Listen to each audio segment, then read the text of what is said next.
Alors aujourd'hui, j'aimerais partager avec vous comment réaliser ce col de chemise amovible que l'on peut mettre en dessous de ses pullovers ou alors t-shirts pour apporter encore un peu de peps à nos tenues. Le mien, je l'ai fait en wax et franchement, c'est facile comme bonjour. Surtout si tu sais comment réaliser une chemise, c'est très facile. Il n'y aura pas beaucoup de mesures que je vais utiliser juste un peu. Et là, j'ai utilisé mon carnet de couture pour illustrer toutes les étapes de confection, des techniques de couture et les transformations de patron. Salut mes petits, j'espère que vous allez bien. Alors, sans toutefois tarder, nous allons nous lancer dans la vidéo. Franchement, c'est facile comme bonjour. Alors, pour cela, j'aurai besoin de mes deux patrons de corsage de base, le devant et le dos. Ensuite, je vais tracer deux lignes comme ceci. Et je vais prendre mon corsage de devant que je vais placer ainsi et je vais le recopier. Ici, on ne tient pas compte des pinces. Vraiment, trace seulement jusqu'au niveau de la taille. Alors, sur le patron de devant, je vais diminuer au niveau de l'épaule de 0,5 cm. Et ensuite, sur le milieu devant, je vais descendre de 1 cm. Ça, c'est pour créer l'aisance au niveau du cou. Après, je vais rejoindre les deux points pour tracer la nouvelle encolure.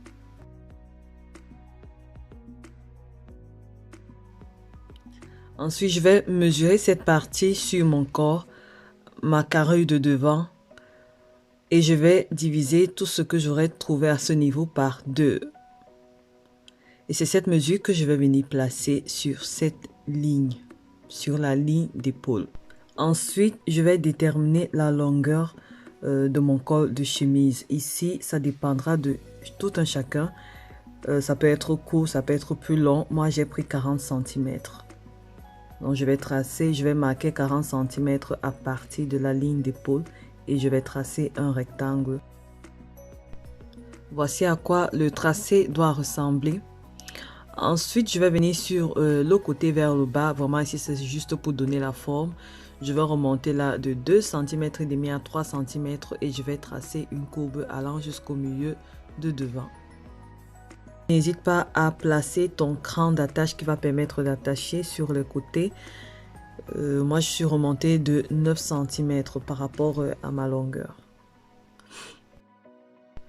Cette étape terminée, nous allons rajouter la patte de boutonnage 2 cm et je vais tracer. Donc là, je vais mesurer 2 cm et sur le haut également 2 cm et je vais faire correspondre. Ça va donner comme ceci. Ça, c'est la patte de boutonnage. Ensuite, on va rajouter la parmenture qui va mesurer 2 fois la patte de boutonnage plus 1 cm.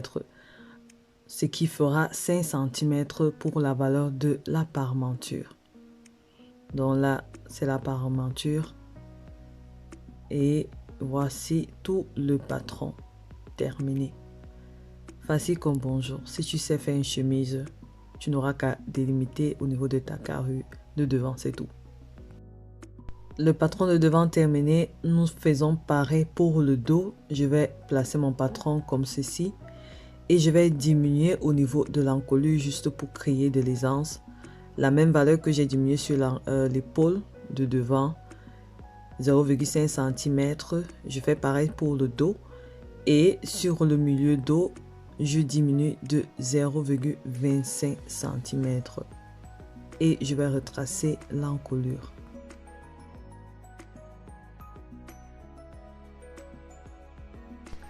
Pareil comme sur le patron de devant, je vais prendre la mesure de ma carrure de devant et je vais la mesurer comme ceci. Et ensuite la longueur de mon col de chemise amovible. Et je vais faire, voilà, un joli rectangle. Sur le côté, je remonte 2,5 cm à 3 cm et je retrace la courbe. Vraiment là, c'est juste pour donner la forme. Voilà, la transformation elle est terminée, facile, rapide. Et le dos sera coupé au milieu, au pli, pardon, et le devant, on aura besoin de 2 pièces comme ça. Donc voilà.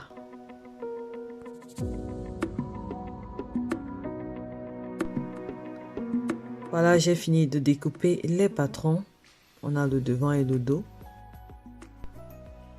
Nous avons la patte de boutonnage pour les boutons et la parementure.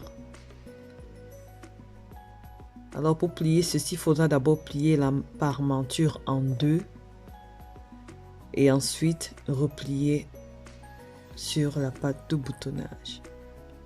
Je vous invite vraiment à regarder ma vidéo sur la chemise, le patron. Vous allez voir de quoi il s'agit en fait. Donc voilà. La prochaine étape, c'est de mesurer l'encolure de devant et de dos pour tracer mon col de chemise. J'ai également une vidéo où je te montre comment tracer et réaliser ton col de chemise. Je te laisse ça ici. Le lien est toujours dans la barre de description.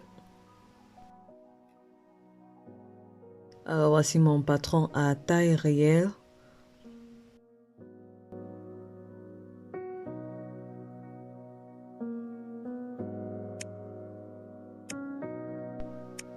J'ai déjà une vidéo sur la chaîne où je montre comment coudre une robe chemise. C'est le même principe. Franchement, je vais laisser le lien dans la barre de description. N'hésitez pas à aller regarder cette vidéo. N'oubliez pas de placer l'écran au niveau de la patte de boutonnage et parementure sur les cols de chemise et tout. Vraiment, la vidéo est assez explicite sur ma chaîne. Le lien dans la barre de description pour regarder comment je monte le col de chemise sur une chemise. J'ai également la vidéo sur comment réaliser une boutonnière. C'est aussi sur la chaîne. Ce sont les mêmes techniques.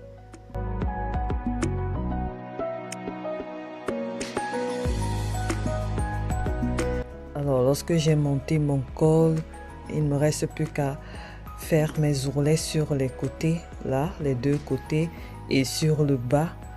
Donc lorsque c'est fini, moi j'ai pris un élastique que j'ai placé au niveau de mes crans. J'ai juste cousu là. Mon élastique mesure 15 cm environ.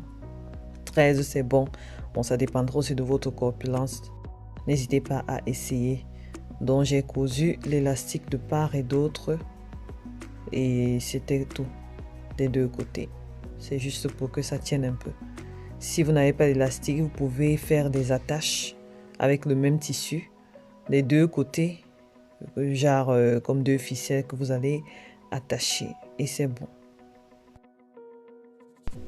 Alors j'espère que ce tuto vous a plu. N'hésitez pas à liker, à partager, à commenter et surtout à réaliser cet accessoire pour embellir encore plus vos vêtements qui sont à col rond et à rapporter un peu de couleur avec le wax. Donc voilà. D'ici là, restez en santé, restez en paix, restez créatifs et surtout que Dieu vous bénisse. Je vous embrasse très fort et à une prochaine fois pour une nouvelle vidéo DIY. Bisous, bye bye.